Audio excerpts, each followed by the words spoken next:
দাবানল জ্বলে উঠেছে, ভূমিধস হবে, আগুন জ্বলে উঠবে। যারাই বিরোধিতা করবে, আরবের ভিতরে যারাই ফিলিস্তিনের বিরুদ্ধে দাঁড়াবে, বন্যার মতো গজব তছনছ করে ফেলবে।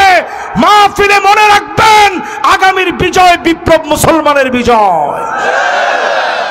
মুমিনদের যাওয়ার জায়গা হবে সিরিয়া। আজ সিরিয়া নতুন করে সাজানো হচ্ছে। মানারতুল বায়দা, উমাবি মসজিদ, সাদা গম্বুজওয়ালা মসজিদ নতুন করে সাজানো হচ্ছে। আবার নতুন করে মুসলমানরা জাগবে। সারা দুনিয়ার ভিতরে বিজয়ের ধ্বনি উচ্ছ্বসিত হবে, উচ্চ কণ্ঠে প্রকাশ হবে। যেইভাবে জালেম সারা দুনিয়ার ভিতরে এক সময় দাপট দেখাতো, আবার সারা দুনিয়ার ভিতরে মুসলমানরা বিজয়ী হয়ে যাবে। আজ ফিলিস্তিনের দিকে তাকান, পেট পিঠের সঙ্গে লেগে গেছে। ট্রাম্প নিজে চাচ্ছে গাজা খালি করে ফেলবে। আমি বলবো ট্রাম্পের এই সিদ্ধান্ত আগুন ধরা দিবে। সারা দুনিয়ার মুসলমানেরা ঐক্যবদ্ধভাবে আমেরিকার বিরুদ্ধে প্রতিবাদ করবে, ঠিক কিনা বলে? সারা দুনিয়া জেগে উঠবে, অনেক বিজয় বিপ্লবের সাক্ষী হবে। কান খাড়া করে শোনেন, 2025 লম্বা লম্বা বিপর্যয় হবে। ইউরোপের ভিতরে একটার পর একটা আযাব আসবে। আমেরিকা আযাবের দেখা শেষ হয় নাই। দাবানল জ্বলে উঠেছে, ভূমিধস হবে, আগুন জ্বলে উঠবে। যারাই বিরোধিতা করবে, আরবের ভিতরে যারাই ফিলিস্তিনের বিরুদ্ধে দাঁড়াবে, বন্যার মতো গজব তছনছ করে ফেলবে। মাহফিলে মনে রাখবেন, আগামীর বিজয় বিপ্লব মুসলমানের বিজয়। আমগো দেশ ইনশাআল্লাহ যেইভাবে 5 তারিখে আল্লাহ তাআলা নিজ হাতে কুদরতি ক্ষমতায় দেয়, তারা নিজেরাই কইছে, পুলিশে কইছে এইগরে মারি হেগ্য খালি মরে, লগেরটা লড়েও না। শুনছেন এই কথা? বিএনপির কোন আন্দোলনের সময় পুলিশরা কইছে? জামাত শিবিরের কোন আন্দোলনের সময় পুলিশরা কইছে? কিন্তু এইবার কইছে কে? এবার সবাই ঐক্যবদ্ধ হয়েছে। আমি আজকের মাহফিলে আপনাদের হাতে হাত রেখে প্রত্যেককে বলি, বাংলাদেশে আর ভেদাভেদ করার সময় নেই, সবাই এক হন। যদি না হন, ইস্তিগফাফাম বিদ্দাম, নবীজি বলছেন, যদি ঐক্যবদ্ধ এর পরেও না হন, বিজয়ের পরে যদি সোজা হইতে না পারেন, চারদিকে রক্তের সরাসরি হবে। যেটাকে বাংলা ভাষায় বলে গৃহযুদ্ধ, আরবিতে বলে ইস্তিগফাফাম বিদ্দাম। যদি শুরু হয়ে যায়, আল্লাহর কসম আমরা কেউ সুখে থাকবো না, ঠিক কিনা কর? অলরেডি যারা পার্শ্ববর্তী আছে তারা চাচ্ছে বাংলাদেশের ভিতরে একটা গৃহযুদ্ধ লেগে যাক, চাচ্ছে না? তারা চাচ্ছে। এই জন্য সজাগ সচেতন হন। আল্লাহর দুশ্মনদের পরিচয় জানা দরকার আছে না নাই? এক নাম্বার দুশ্মন হল শাইখুন জানিন, বৃদ্ধ হয়ে গেছে, চরিত্র ভালো বানায় নাই, আজও নামাজি হতে পারে নাই, দিনের দিকে আসে নাই, এখনো পর্যন্ত দিন প্রতিষ্ঠার কোনো চিন্তা যার ভিতরে নাই। এই ব্যক্তির নাম শাইখুন জানিন। বুড়া বয়সে যে ভালো হতে পারে নাই, বুড়ো বয়সে যে ভালো হতে পারে নাই, এমন লোকদেরকে যিনি ডেকে ডেকে কথা বলবেন না, তাকাবেন না, দয়া দেখাবেন না, তিনি কে? এরকম 10 শ্রেণীর মানুষের কথা আজকে আপনাদেরকে শোনাবো। এরপরে ইনশাল্লাহ পড়া আবার জিজ্ঞাসা করব কার কার মনে আছে, কেডা কেডা বলছেন। মাহফিল থেকে যাওয়ার সময় যেন কেউ এইটা বলতে বলতে না যান, দর হুজুর ওয়াজটা করলো কি, আর কিছু বুঝিনি, এই কারবার আজকে নাই। 1 নাম্বার বলেন তো, যেই ব্যক্তিটার দিকে আল্লাহ তাকাবেন না, দয়া দেখাবেন না, মায়া দেখাবেন না, আল্লাহর বন্ধু না শত্রু? এই লোকটার নাম কি? না না না, এটা কোন শ্রেণীর মানুষ? না না না, এখন একেবারে সবাই বুড়া কইয়া এমন ভাবে ঠেলে দিয়েছে আর লগে কিছু কয় না। আর বুড়া লোকেরা একটু মনে মনে বেজার হইবে না, তো সবাই একটু কম। বৃদ্ধ বয়সে যাদের চরিত্র ঠিক হয় নাই এদের দিকে আল্লাহ তাকাবেন না, ঠিক কিনা বলেন? আপনি যেদিন বয়স্ক হয়ে যাচ্ছেন,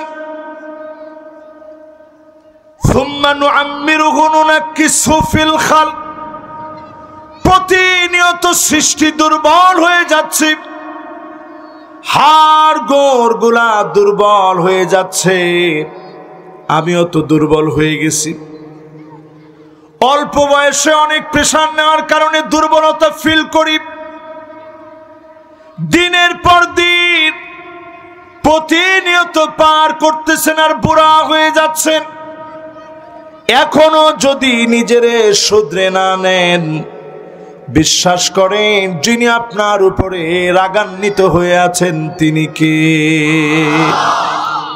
গেছে কয় নাম্বার? 3 নাম্বার। 1 নাম্বার। কয় নাম্বার?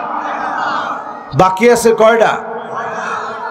2 নাম্বারে মালিকুন কাজ্জাব, মিথ্যাবাদী শাসক। যেই শাসক মিথ্যা বলেছে, অন্যায় রায় দিয়েছে, আলেমকে দিনের পর দিন জেল খাটিয়েছে, এমন শাসক আল্লাহর দুশমন। তাকাবেন না, কথা বলবেন না, দয়া দেখাবেন না, ঠিক কিনা বলেন? আপনারা কি বেজার হইতেছেন? এরকম শাসক সমাজের ভিতরে আছে না নাই?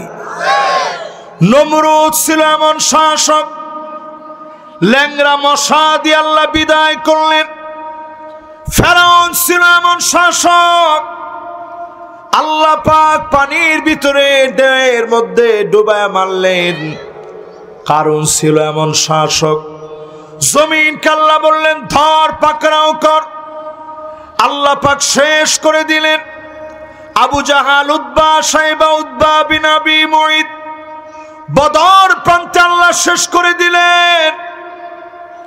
আল্লাহ পাক জমিনে নিদর্শন বানায় রাখলেন। মিথ্যুকদের দিকে যিনি তাকাবেন না, কথা বলবেন না, দয়া দেখাবেন না, তিনি কে? একজন উড্ডে চললে যেতে আছে, কে মনটা খারাপ হয়েছে আপনার? না না, অসুবিধা না, আবার ফিরে আইয়েন। এক লোক মাহফিলের মধ্যে বসছে, হুজুর ওয়াজের মধ্যে কইছে যে আজকে উড্ডি যাবে শুধু আবু জেহেল। উনি চিন্তা করছে নামাজ কালাম পড়িয়ে বুড়া বয়সে আবু জেহেল হইতে পারবো না, আর যাও আর ও মুখে আবু জেহেল হইতে পারবো না। তো উনি চিন্তা করছে যা করা লাগে হিনে বই করবো। এইটা আবার আমার কাছে নাই, যার যার লাগে আপনারা যাবেন, গিয়ে আবার সময় মতো ফিরে আসবেন। পারবেন তো ইনশাল্লাহ? তাহলে বলেন 1 নাম্বারটা কি? মাশাআল্লাহ সবাই কর। মুরব্বিটা আর কইয়েন না, মুরব্বিটা বাদ দিয়ে দেন, লোকেরা রাগ করবে না লাস্টে। হ্যাঁ, বৃদ্ধ কন। হ্যাঁ, এবার 2 নাম্বারটা কন কি? হ্যাঁ, এইটা আবার সবার একেবারে মনে ধরছে। 3 নাম্বারে আইলুন মুস্তাকবির, যেই লোকটা অহংকারী, দরিদ্র কিন্তু অহংকার কমে নাই। ভিক্ষুক আপনি 10 টাকা দিয়েছেন, ছুঁড়ে মেরেছে চেহারার দিকে, এমন লোকের দিকে যিনি তাকাবেন না, কথা বলবেন না, দয়া দেখাবেন না, তিনি কি? আচ্ছা বলেন তো, এরকম লোক কি আমাদের সমাজের ভিতরে আছে? চায়ের দোকানে বসলেই দেখবেন বলে আরে বেডা এখন না আমাকে অবস্থা এইরকম। এরকম কি ছিলাম? এই যে বড় বড় বাড়ি দেওয়া হয়, এরা মগো বাড়ি কাম করছে, যুগলি খাটছে। কি খাটছে? যুগলি খাটছে। এরা হ্যাঁ খাটছে, আর বাহে খাটছে, আর দাদাই খাটছে, আর মোরা ছিলাম জমিদার। সব আমরা ফকির। সবাই আওয়াজ করে বলেন আমরা কি? ও ফকির কইতে খুব লজ্জা লাগতেছে না? মেহমানরা কিন্তু একজনও বলে নাই যে আমরা সব ফকির। আমি কিন্তু বলছি, আল্লাহ আমি কিন্তু কইছি আমরা সব কি? আমি নিজে ফকির, আমার 14 গোষ্ঠী সব ফকির। ধনীকে শুধুমাত্র অহংকারীরা এটা মেনে নেয় না। অহংকারীরা মনে করে আমি ধনী, টাকার জোরে ক্ষমতা পেতে চায়। ওয়ামান ইতামাদা আলা মালিহি কল্লাব, টাকা দিয়ে যখন জুলুম করবেন অচিরে জানবেন যিনি আপনাকে দরিদ্র বানায় দিবে তিনি কে।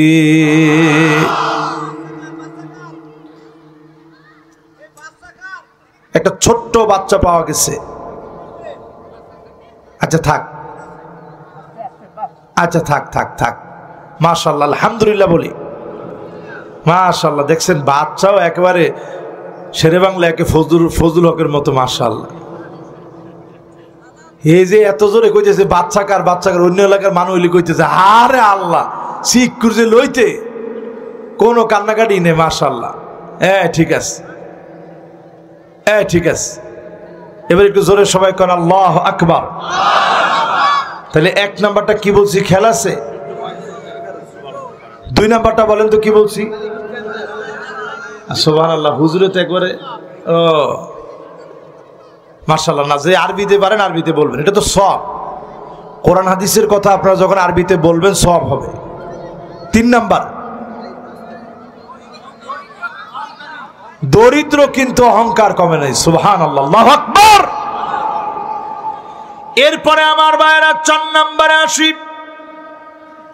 আল্লাহ পাক তাকাবেন না কার দিকে? আকুল লিল ওয়ালিদাই।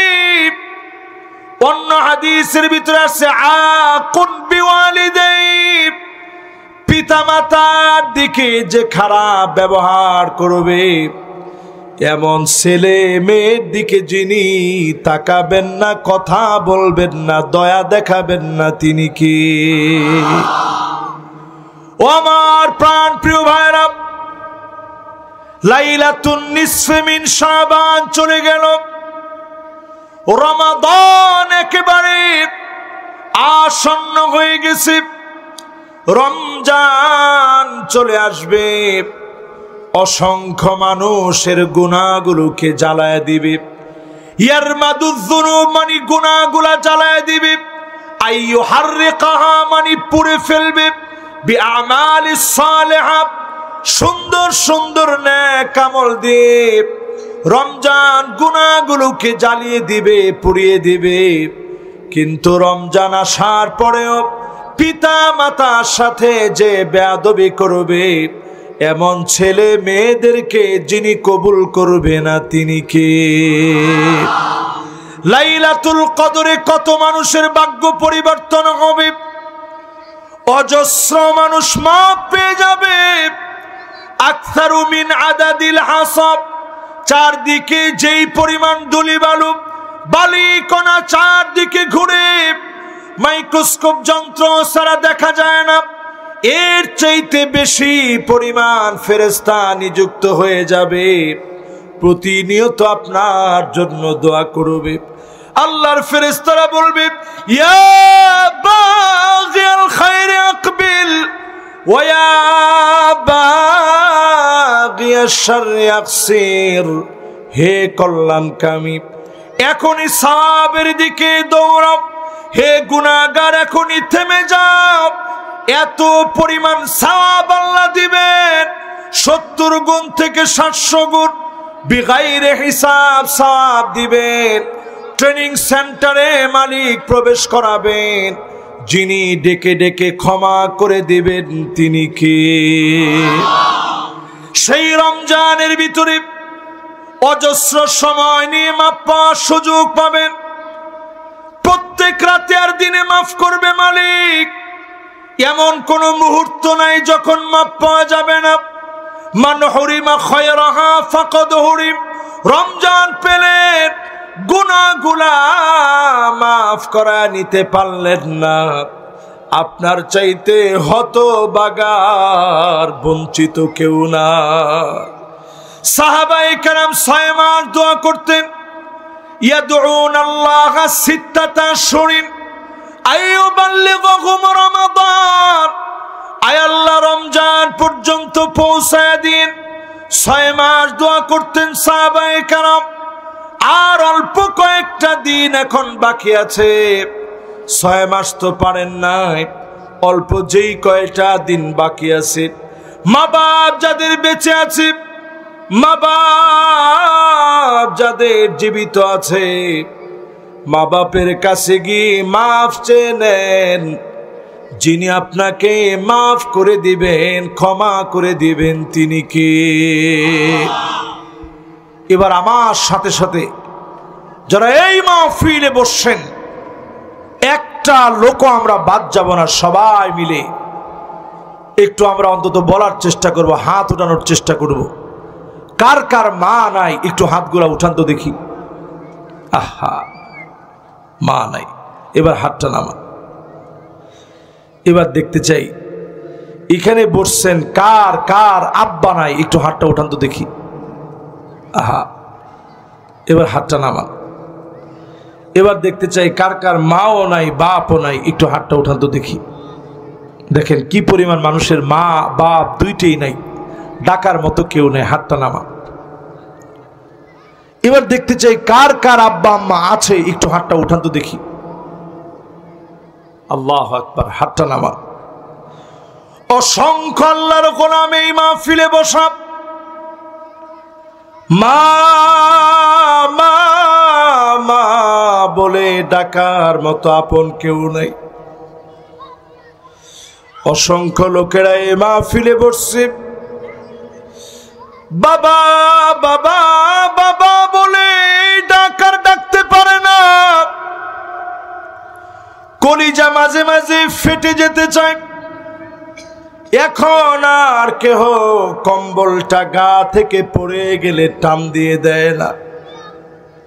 মা বাপের কাছে সন্তান কোনোদিন বড় হয় না। সন্তান সব সময় মা বাপের কাছে একরকম থাকে।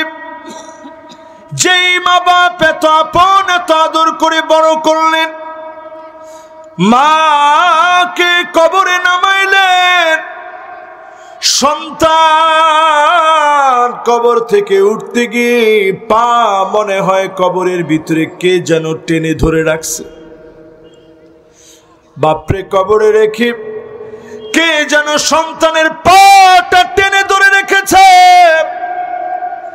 তাকায়া তাকায়া সন্তান দেখে মায়ের দিকে মাটি মুষ্টি মুষ্টি করে ফেলা হচ্ছে, বাপের দিকে ফেলা হচ্ছে। সন্তানের স্মৃতি পটে মনে হয়ে যায়, ছোটবেলায় জামার ভিতরে যদি একটু ভালো লাগতো, বাপ কত আলতো করে পরিষ্কার করে দিত, যাতে করে সন্তান ব্যথা না পায়। যেই মা বাপ সন্তানের জন্য এত আপন, আজকে আমরা এমন সন্তান হয়েছি, মা বাপকে গোয়াল ঘরে রেখে আরাম করে নিজে কম্বলের নিচে ঘুমায়। এরকম আছে না নাই? এরকম ভিডিও পর্যন্ত আছে, আপনি সার্চ দিয়ে দেখবেন। মাকে গোয়াল ঘর থেকে উদ্ধার করছে। গোয়াল ঘর চিনেন? গরুর ঘর থেকে মারে উদ্ধার করছে। পুলিশ মাকে বলতেছে, মা আপনার কোনো অভিযোগ আছে নাকি? মা বলতেছে কোনো অভিযোগ নাই, তবে সামান্য একটা বিষয় মনের ভিতরে ব্যথা। যেই সন্তানকে ছোট্ট পেটের ভিতরে জায়গা দিলাম, কষ্ট পেতে দেই নাই, ছোট্ট পেটের ভিতরে কত লাথি মেরেছে। আমি মা কোনো কষ্ট পাই নাই, কিন্তু আমি মায়ের সামান্য জায়গা হয় নাই, এত বড় ঘর হয়েছে, মায়ের জন্য সামান্য জায়গা হয় নাই। মা বাপ যদি বেজার হয়ে যায়, কসম আল্লাহর, যিনি বেজার হয়ে যাবেন তিনি কে? এই জন্য 4 নম্বরে, মা বাপ যদি বেজার হয়, কষ্ট পেয়ে যায়, মা বাপের সঙ্গে যারা খারাপ ব্যবহার করেন, আজকে এই মাহফিল থেকে গিয়ে মাফ চাবেন। যদি দেখেন মা ঘুমায় পড়ছে, বাপ ঘুমিয়ে পড়েছে, অবশ্যই ঘুম ভাঙার পরে মাফ চেয়ে নিবেন। মা বাপ যার কবরে চলে গেছে দোয়া করবেন, মা বাবার জন্য সদকা করবেন, চাইলে যিনি মাফ করে দিবেন তিনি কে? কয় নম্বরে আসি মনে আছে আপনাদের? 5 নম্বরে কোন মানুষের দিকে আল্লাহ তাকাবেন না? মা বোনদেরকে আজকে এখানে স্প্যান্ডেল করা হয়েছে, তাইলে মা বোনদের জন্য একটু ওয়াজ না করলে হইবে না। পুরুষের চাইতে তারা বেশি এইখানে আসছে। এবার মা বোনদের কথাটাও বলি। 5 নম্বরে ওই মানুষের দিকে তাকাবেন না আদায়ুস, যেই মা বোন পর্দা না করে বেপর্দা হয়ে চলবে, যেই মা বোন নিজের সৌন্দর্য প্রদর্শন করে চলবে, যেই মা বোন স্যান মেখে চলবে, সৌন্দর্য আরেকজনকে দেখাবে, এমন মা বোনদের দিকে যিনি তাকাবেন না, কথা বলবেন না, দয়া দেখাবেন না, তিনি কি? আচ্ছা এবার আমার দিকে একটু তাকায় বলেন তো, এরকম কি বরিশালে এখন আছে? এরমের কথা কইয়েন না, আছে? অধিকাংশ দেখবেন মহিলারা এখন প্যান্ট শার্ট পরে। কি পরে? এরপরে দেখবেন নতুন একটা ফ্যাশন আসছে। ফ্যাশনটা হচ্ছে এই, একটা আলাদা একটা হিজাব পরে প্যান্ট শার্টের উপরে। এটা কেমন জানি ডালপালা বাসায় রেখে শিকড় কাটতে দেওয়া, লাভ হইবে? আল্লাহ নবী 1450 বছর আগে জানায় গেলেন, কাসিয়াতুন আরিয়াত মাইলাতুন মুমিলাত, এমন মহিলারা আসবে কিয়ামতের আগে, পোশাক পরবে কিন্তু মনে হবে পরে নাই। এখন কি সেই সময় আসছে না আসে নাই? কি কোন আসছে? মনে হবে কোনো পোশাকই পরে নাই। মাথার উপরে উটের জুটির মতো খোপা বেঁধে রাখবে, পরচুলা পরবে, এই মাথার ঠিক উপরে উটের জুটির মতো পেঁচাবে, খোপা পিছনে না বরং এখানে আসবে। 1450 বছর পরে মিলায় দেখেন, এই সময়ে আমার কাছে মনে হয় পুরাপুরি খোপা পিছন থেকে মাথার উপরে চলে আসছে, ঠিক কিনা বলে? আল্লাহ নবী বলেছেন এমন হবে মেয়েদের অবস্থা, মহিলারা এমন হবে। নবী আলাইহিস সালাতু ওয়াস সালাম 1450 বছর আগে জানায় গেলেন, মহিলাদের এমন হবে মুতাফাল্লিজাত, দাঁত কেটে চিকন করবে, ছোট করবে, এখন থোতা পর্যন্ত কেটে চিকন করতেছে, ঠিক কিনা বলে? এরপরে দেখবেন ওয়াসিলা ওয়াল মুস্তাওসিলা, মহিলারা পরচুলা পরবে, আগলা চুল লাগাবে, সৌন্দর্য বর্ধনের জন্য ট্যাটু আঁকবে। ওয়াসিমা ওয়াল মুস্তাওসিমা, নামিসা ওয়াল মুতানাম্মিসা, বুড়ো প্রাক করবে। এই পুণ্যভূমি, অসংখ্য আল্লাহর ওলির এই পুণ্যভূমি, বরিশালের ভিতরে এখন বিউটি পার্লার কম না বেশি? বলেন আছে? তার মানে বোঝা যায় নারীরা এখন প্রতিযোগিতা নিয়ে জাহান্নামের দিকে হাঁটতেছে। দায়ুসের পরে মনোযোগ আছে সবার? ইনশাআল্লাহ আমি খুব বেশি সময় না, কেন যেন অনাকাঙ্ক্ষিত অমনোযোগ আমি লক্ষ্য করছি। না না, এটা আমি আবার খুব ভালো বুঝি, আলহামদুলিল্লাহ, এটা আমি খুব ভালো বুঝি এবং আমি ফিল করতে পারি যেখানে অনাকাঙ্ক্ষিত, যেমন যারা আমাকে, না না আলহামদুলিল্লাহ, আমি প্রথমে এই যে একটা আওয়াজ হচ্ছে, এই যে ডানে বামে, এটা ভলান্টিয়ারদের দায়িত্ব ছিল অনেক আগে আমার কানে কোনো আওয়াজ আসতে না দেওয়া। আমি এটা খুবই অপছন্দ করি। আমি কিন্তু খুবই বেছে সেজে, বাচ্চারা ওয়াজ করলে আমি কেমনে, এই যে দেখেন এখানে যে আওয়াজটা, এটা টোটালি বন্ধ হয়ে যাবে, কোনো আওয়াজ থাকবে না মাহফিলে। মাশাআল্লাহ। এবার আমরা সবাই মনোযোগী হই। মুরব্বী আপনিও আসেন, আসেন সবাই আসেন। এটা ভলান্টিয়ার, ইয়ং জেনারেশনে যারা আছে তারা দায়িত্ব পালন করলে এটা হয়ে যাবে ইনশাআল্লাহ। এবার আমরা সবাই একটু জোরে সোরে মহব্বত নিয়ে আল্লাহকে ডাক দিয়ে বলেন তো আল্লাহু আকবার। একজনে তাকবীর দেন তো দেখি।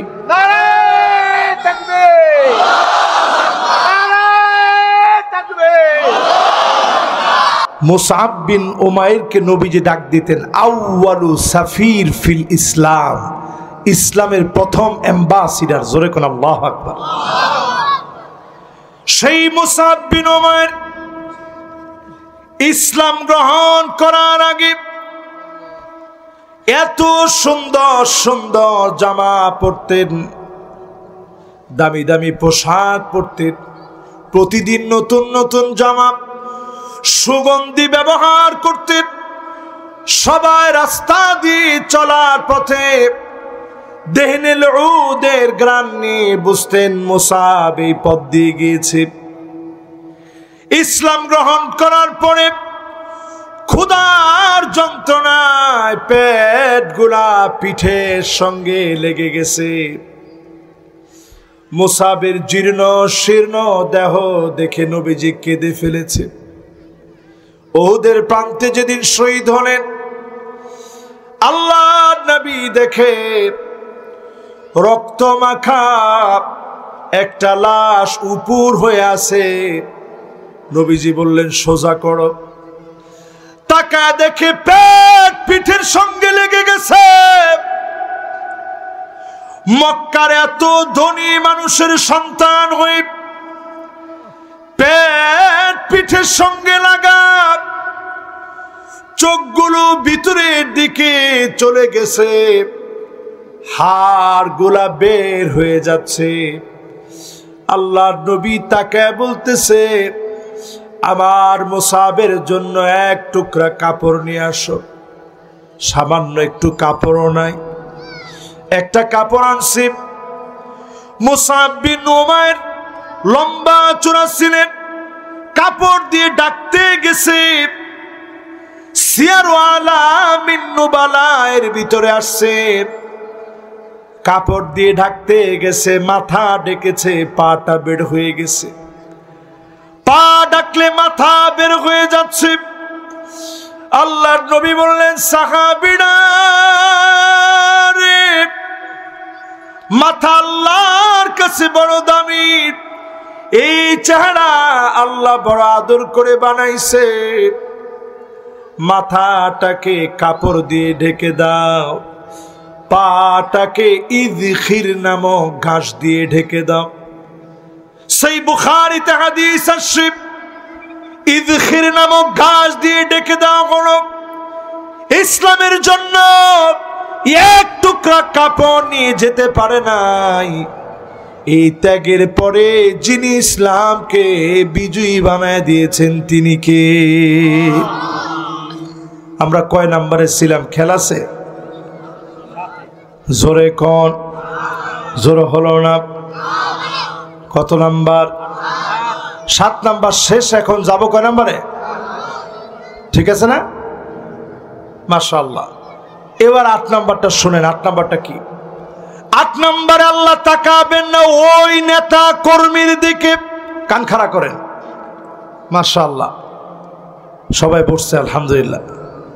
আমরাও আমাদের সময়ের একেবারে শেষ দিকে আসছি। আর অল্প কয়েকটা মিনিট। মনোযোগ আছে না সবার? মাশাআল্লাহ, লিল্লাহে তাকবীর, মাশাআল্লাহ।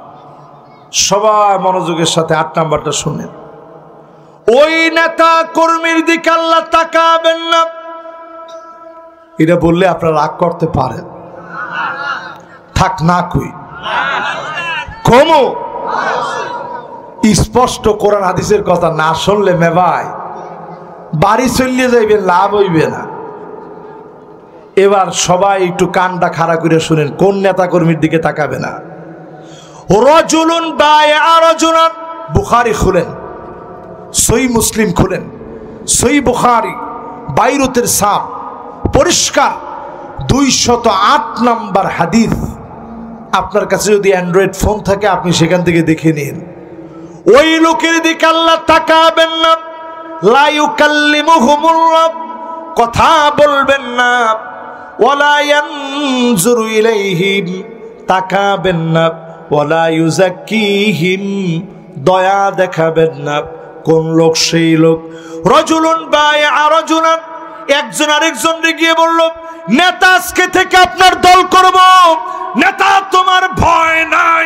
আমরা আছি লাখুন ভাই। সুবহানাল্লাহ। বরিশালীরা স্লোগান বানাইতে একেবারে ওস্তাদ। ওই সারা জীবন শুনছি, নেতা তোমার ভয় নাই, রাজপথ ছাড়ি নাই। উনি কয় আমরা আছি লাখো ভাই। এরপরে কি কয় নবীজি শোনেন, ওয়া ইল্লা লাম ইয়াফিলাহু, কয়েকদিন এরকম স্লোগান দিয়েই নেতারে কয় নেতা কিরুমের স্লোগান গুলো হয়। আরে সুবহানাল্লাহ, তোমার স্লোগানের কোনো জুরিই নেই। কয় নেতা আমি কিচ্ছু চাই না, খালি একটা পদ দিবেন, বাজার কমিটির পদটা যদি আমারে দিতেন বাজারটা খাইতাম। বাজার কি করবে? কয় বেটা তুই কি বোগদা হইছ? বোগদার নাম কথা কাউকা। বাজার দি বেচছি মুই 5 লাখ টাকা। কয় লাখ?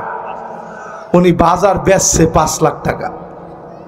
এই যে বাজার বেচছে 5 লাখ টাকা, যারা পদের জন্য রাজনীতি করেন পরিষ্কার ভাবে জেনে নেন, আল্লাহ পাক আপনাদের দিকে তাকাবে না, কথা বলবে না, দয়া পর্যন্ত দেখাবে না। ঠিক কিনা বলেন? এই জন্য একটু তাকায় দেখেন, যখন পালাইয়া যায় নিজেরটা নিজে দেখে, নেতা তোমার ভয় নাই, রাজপথ ছাড়ি নাই, এগুলা কেউ মনে রাখে না। ঠিক কিনা? এই জন্য আপনি আজকে থেকে তাওবা করেন, পদের জন্য দল করা যাবে না। সাহাবায়ে কেরাম পদ পেলে কাঁদতে কাঁদতে বেহুশের মতো হয়ে যেতেন, সিজদায় পড়ে যেতেন, আল্লাহর কাছে বলতেন কেমন করে দায়িত্ব পালন করব, আল্লাহর কাছে সাহায্য চাইতেন। হযরতে ওমর নিজের কাঁধের ভিতরে বস্তা চাপায়া মানুষের বাড়ি বাড়ি নিয়ে যেতেন, অক্ষম ব্যক্তিদেরকে পৌঁছায় দিতেন। একদিনের ঘটনা শুনেন, কষ্ট হচ্ছে? একদিনের ঘটনা শুনেন, শুধু একদিন। হযরত ওমর দেখছে আবু বকর রাদিয়াল্লাহু তাআলা আনহুর কাঁধের উপরে বিরাট বস্তা। দেখে অবাক হয়ে গেছে, কিরে এত বড় বস্তা নিয়ে তিনি কষ্ট করে যাচ্ছেন। পিছনে পিছনে নিছে যে দেখতে হবে আবু বকর যায় কোথায়। গিয়ে দেখে একটা জীর্ণ শীর্ণ বাড়ির মধ্যে আবু বকর ঢুকছে। একটুখানি সময় অপেক্ষা করে হযরত ওমর লুকায় পড়ছে। খানিকটা সময় পরে হযরত আবু বকর এবার বের হয়ে আসছে। ওমর রাদিয়াল্লাহু তাআলা আনহু তো লুকায় লুকায় সব দেখতেছে। আবু বকর রাদিয়াল্লাহু তাআলা আনহু চলে গেছেন। হযরত ওমর এবার দরজার সামনে গেছেন, গিয়ে নক করছেন, খোলেন। যখন দরজায় নক করছে, দরজাটা খুলছে। তাকায় দেখে একজন বৃদ্ধা অন্ধ মহিলা দরজাটা খুলছে। হযরত ওমর বলেন, ও ওমর, একটু আগে যিনি আপনার ঘরে আসছে তারে কি আপনি চেনেন? সে আপনার কি লাগে? বৃদ্ধা মহিলা বলে, না না, তারে আমি চিনি না, নাম জানি না, তবে আমাদের খলিফা যদি এই ব্যক্তির মতো হতো।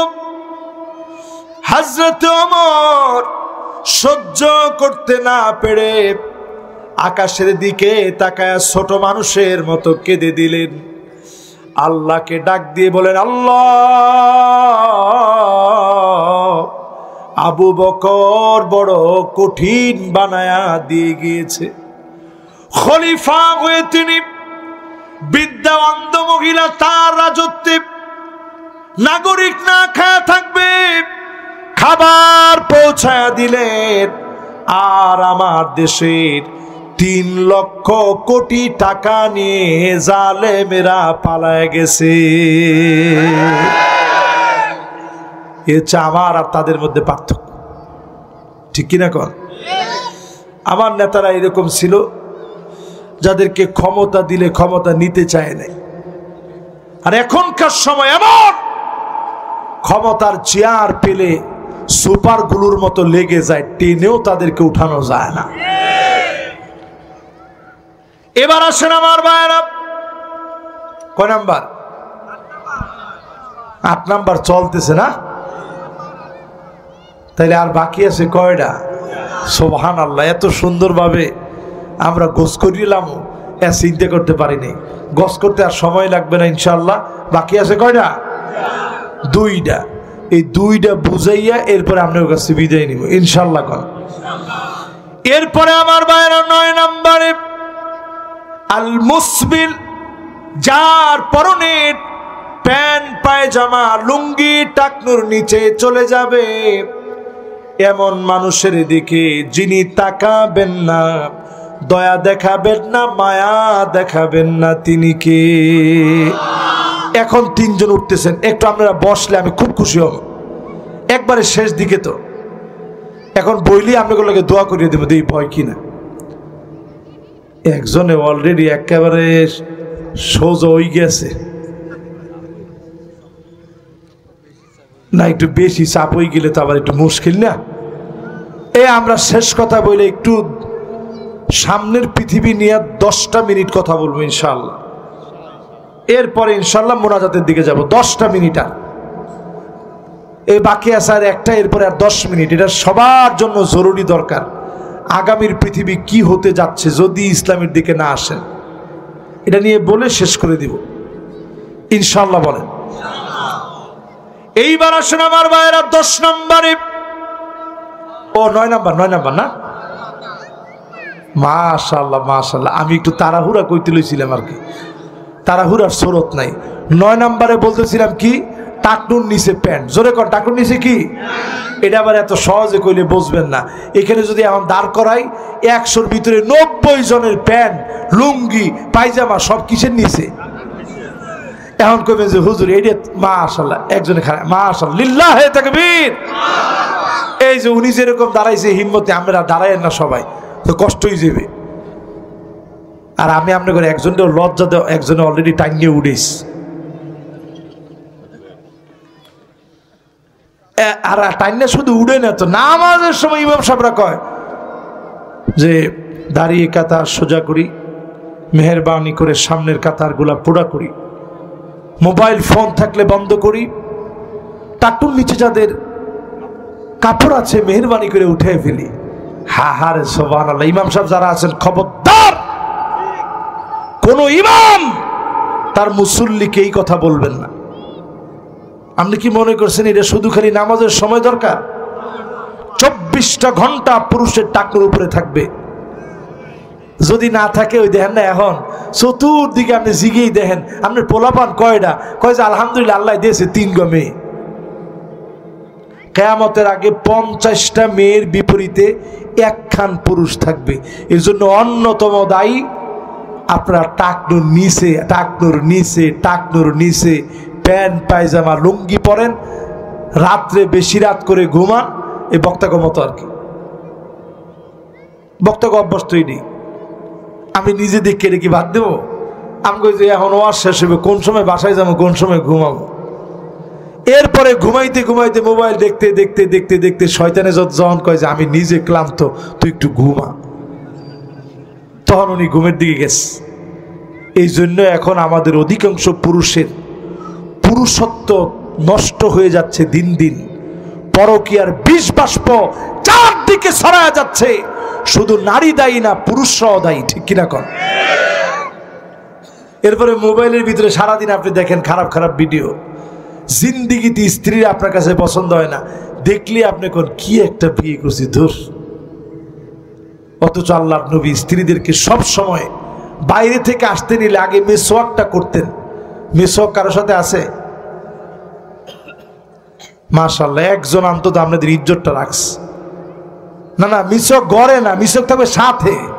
আরে বেডা, এই যে দেখছেন কে মিসওয়াক দিয়ে আপনি মিসওয়াকটা কি মনে করছেন? এটা পিডেন দিলেও তো পিডেন দিলে তো লাগবে, লাগবে না? সাহাবাই কেরামের কাছে তাবুকের প্রান্তে আপনি চিন্তা করেন, ইন্ডিয়া আমাদেরকে এখন প্রায় সময় কয় 2 মিনিট লাগবে, 2 মিনিট। তোমরা আঙ্গরে কও 2 মিনিট লাগবে। তাবুকের প্রান্তে মুসলমানের কাছে কোনো অস্ত্র নাই, খাবার নাই, দাবার নাই, কিছু নাই। নবীজি কইছে খালি ডালগুলা ভাঙো। গাছের ডালগুলা ভাঙলো, সাহাবীরা এইভাবে ধরলো। দেখেন, এই সবাই তাকায় দেখেন, মিশক ধরার নিয়ম। এইদিকে 3 আঙ্গুল, এইখানে 1 আঙ্গুল, নিচের এইদিকে 1 আঙ্গুল, এইভাবে ধইরা মিশক করবেন। নবীজি এইভাবে ধইরা মিশক করতেন। তো নবীজি শিখাই দিল, যাও ডালগুলা ভেঙে এইভাবে খালি মিশক করো। যখন মিশওয়াক করা শুরু করছে, সেই সময়ের সবচেয়ে বড় পরাশক্তি এরা দেখে চিন্তা করেছে, আরে সুবহানাল্লাহ, যে এইভাবে দাঁতগুলা ধার দিতেছে, এই দাঁত দেওয়া দাঁতের সামনে আমরা মনে হয় সবগুলোরে গিল্লে খাইবে, একজনরে মনে থইবে না, এই কামড়াইয়ে খাবে। এই চিন্তায় বিনা যুদ্ধে তাবুকের প্রান্তে মুসলমানরা জয় লাভ করেছে। জোরে করে আল্লাহু আকবার। এখন আমাদের কাছে মিসওয়াক কি নেই? এখন থেকে সবাই মিসওয়াক রাখবেন, পারবেন না ইনশাআল্লাহ? শুধু তাই না, মুসলমান বীরত্ব গাথা ইতিহাস শোনেন। ইয়ারমুকের প্রান্তে রোমক সম্রাটের 2,40,000 সৈন্যবাহিনী ছিল, মুসলমান ছিল মাত্র 36,000। কত হাজার? রোমক সম্রাট ভয়ে কাঁপতেছে, মুসলমান 36,000 আসতেছে, কি না জানি হয়। চতুর্দিকে কাঁটাতারের বেড়া দাও। ইন্ডিয়া যেরকম বেড়া দিয়ে রাখছে, এরকম রোমক সম্রাট বলছে সব দিকে বেড়া দাও, মুসলমান যেন পালাইতে না পারে। চীনের কাছে লিখছে চিঠি যে, চীন তুমি সৈন্য পাঠাও, এবার মুসলমানদেরকে সমূলে মূলোৎপাটন করব। সমূলে মূলোৎপাটন করে এই পুরা রোমক সম্রাটের সৈন্যবাহিনী দিয়ে ইয়ারমুকের তারের বেড়ার ভিতরে মুসলমানদেরকে ঝুলায় রাখবো। এখন যেরকম ইন্ডিয়া আমাদেরকে তুলি দেয়, এরকম আমাদেরকে ঝুলায় রাখবে। চীনের সম্রাট সে কিন্তু মুসলমান না, সে অমুসলিম হওয়ার পরেও সে চিঠির মধ্যে লিখছে, ইন্না কওমান লাউ আরাদু আন ইয়াখলা আল জাবাল লাখালাউ। মুসলমান এমন এক জাতি, এরা যদি পাহাড়কে বলে পাহাড় সরে যাও, পাহাড় সরে যাবে, এক মুহূর্তের জন্য পাহাড় বাধা হবে না।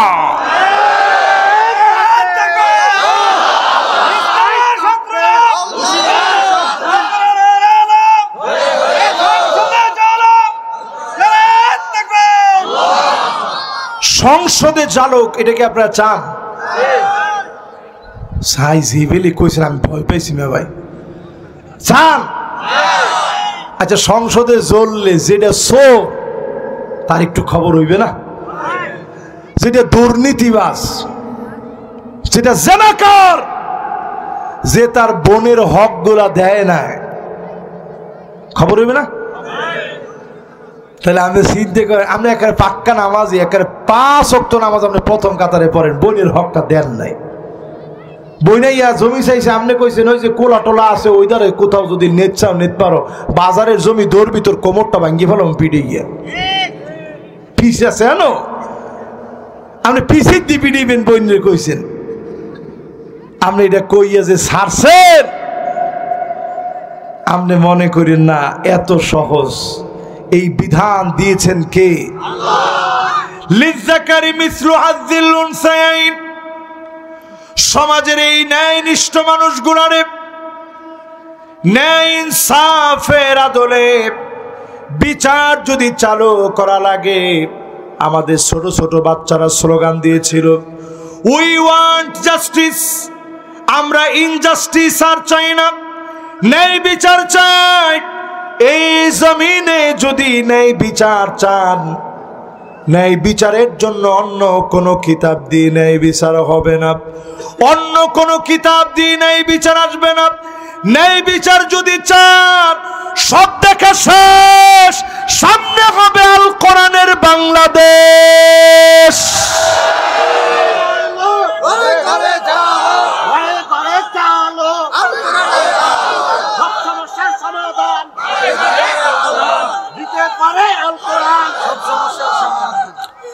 মাশাআল্লাহ, দেখেন 16 বছরে জেল, জুলুম, নির্যাতন, আয়নাগর, হাবিজাবি তো কম করেন নাই, কিন্তু মানুষের গলার স্লোগানটা পর্যন্ত কেড়ে নিতে পারেন নাই। স্লোগান দিলে তো আগে মামলা হইতো, মাহফিলে দেখতো কে নারায়ে তাকবীর স্লোগান দেয়, এখান থেকে উঠার আগেই কইতো এইটা স্লোগানটা দিছে না। অনেক বাড়ি বাড়ছো তুমি আজকে বাড়ি যাও, রাইতেই ধর্ম আনে তোমারে। এরপরে তারা বলতো যে নারায়ে তাকবীর স্লোগান দেওয়া যাবে না, খবরদার, নারায়ে তাকবীর এটা আমার বিপ্লবের স্লোগান, শহীদি তামান্নার স্লোগান। এই স্লোগান জালেমের জুলুমে মুছে যেতে পারে না।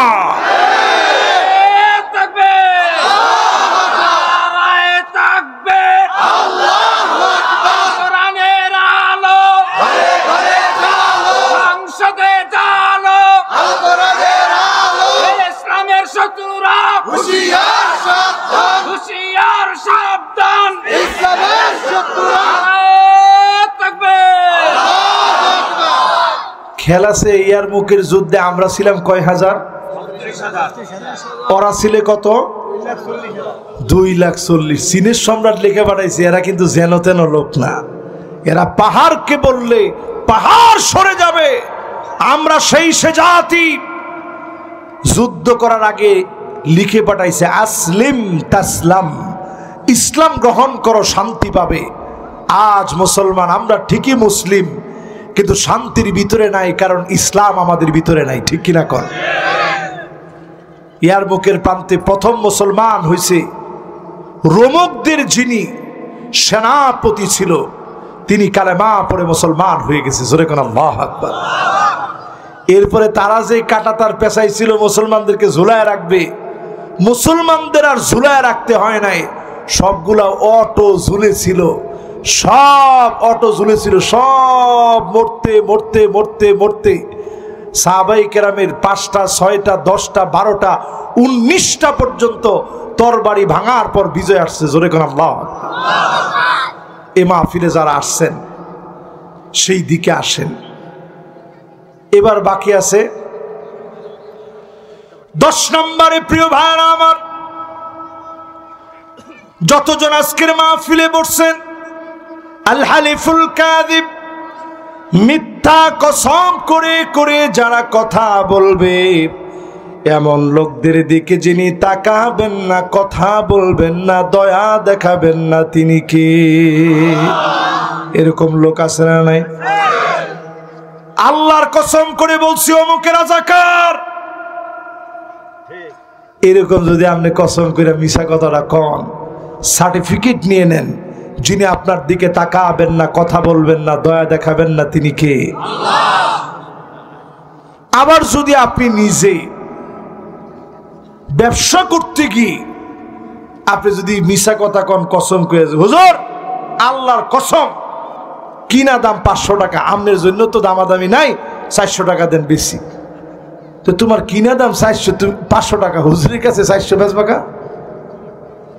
আচ্ছা বেচা, হুজুরের তো আবার এত বোক দানা, হুজুরের আর বেটা এক কিনছি কয়বার 150 টাকা, কয় ফির কিনছি 150 টাকা, তোমার দ্বারা কিনতে পারি বাজানে, একটু দাম দুম যদি বাইরেও থাকে 200 টাকা উঠতে পারে, এর বেশি নেই। কত? আর হুজুর আমনেও কইছেন, আমি কি হর মুখন, লস হইলেও নেন 200 টাকাই দেন। তা আপনি কিনছেন 500 টাকা দিয়ে, বেচছেন কত? ফাহেদি আল্লাহর নাম লইছেন 3 বার, হুজুর আল্লাহ, হুজুর বিশ্বাস করেন, আল্লাহর কসম হুজুর লস হয়ে যাবে, ঠকা হয়ে যাবে, কিনা 500। এরকম যত ব্যবসায়ী কসম করে করে বেচেন, আল্লাহ এদের দিকে তাকাবে না কিয়ামতের দিন। খবরদার মুসলমান, এই কসম করা বন্ধ করেন। হুজুর তাহলে তো পেটে ভাত জুটবে না, বেচবো কেমনে? কথা 3 প্রকার। কয় প্রকার? একটার নাম সিদক, ডাইরেক্ট সত্য, আরেকটার নাম কিযব, ডাইরেক্ট মিথ্যা, আরেকটার নাম তাউরিয়া, দুইটার মাঝামাঝি। আপনি কইবেন হুজুর সব জায়গায় ঘুরে দেখেন দাম 500-400 নিচে নাই, এবার আপনি একটা বুঝ করিয়ে দেন, আমরা লয়কে দামাদামি করতে পারি। পরে হুজুর 200 টাকা কইয়ে লয়ে গেছে। আপনি গুনাহগার হন নাই, এই ব্যবসা করা জায়েজ আছে, কোনো অসুবিধা। কিন্তু খবরদার আপনি আল্লাহর নামে কসম করে মিছা কথা কইেন না। কেউ একজন এসে কইছে ভাই ইন্ডিয়ান শাড়ি আছে, আল্লাহর কসম ইন্ডিয়ান শাড়ি দেখেন, দেখাইতে দিয়েছেন, বেড়া ঘরে আইয়া নিচে দেয় আস্তে করে ছোট করিয়া ছোট করিয়া লেখা মেড ইন বাংলাদেশ। নাউজুবিল্লাহ, এত বড় নামাজি, নামাজের কর মাথায়, হাজি সাহেবের লান চেহারা, উনি কইল যে আল্লাহর কসম এটা বলি ইন্ডিয়ান, এখন তুই বাংলাদেশ। তাহলে আপনি বেচবেন কেমনে? দোকানের মধ্যে আসছে, আমরা জিজ্ঞেস ইন্ডিয়ান শাড়ি আছে, আপনি কবেন শাড়ি আছে মানে অসংখ্য সুন্দর শাড়ি আছে, বসেন দেখায়, ইন্ডিয়ান একবারও কম নেই। এবার সুন্দর করে বেড়া দেখেছেন, দেখছেন একটা দুইটা তিনটা কোনটা নেবেন, বেড়া সুন্দর করে লইটুই আইছে, আইয়া দেখছে ছোট করে এক কোনায় লেখা মেড ইন বাংলাদেশ। পরের দিন লইয়েছে কিও, আমি কইলাম ইন্ডিয়ান শাড়ি, আপনি বাংলাদেশে দিয়েছেন কা? চাচা আমি যে একবারও কই নাই যে ইন্ডিয়ান শাড়ি, আমি তো কইছি যে খুব সুন্দর সুন্দর শাড়ি আছে, মিছে কথা কইয়ে বেশি না। এই হচ্ছে বিষয়। এই কয়টা বিষয় বলার পর এখন আপনাদের সামনের পৃথিবী নেতৃত্ব দিবে মুসলমানেরা। কয়েকটা হাদিস দিয়ে আপনাদেরকে শোনাই ইনশাআল্লাহ। বলেন আগামীর পৃথিবীর জন্য দারু মাকাররিল মুমিনিন, মুমিনদের যাওয়ার জায়গা হবে সিরিয়া। আজ সিরিয়া নতুন করে সাজানো হচ্ছে।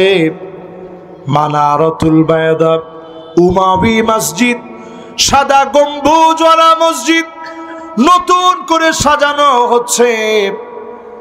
আবার নতুন করে মুসলমানরা জাগবে। সারা দুনিয়ার ভিতরে বিজয়ের ধ্বনি উচ্ছ্বসিত হবে, উচ্চ কণ্ঠে প্রকাশ হবে। যেইভাবে জালেম সারা দুনিয়ার ভিতরে এক সময় দাপট দেখাতো, আবার সারা দুনিয়ার ভিতরে মুসলমানরা বিজয়ী হয়ে যাবে।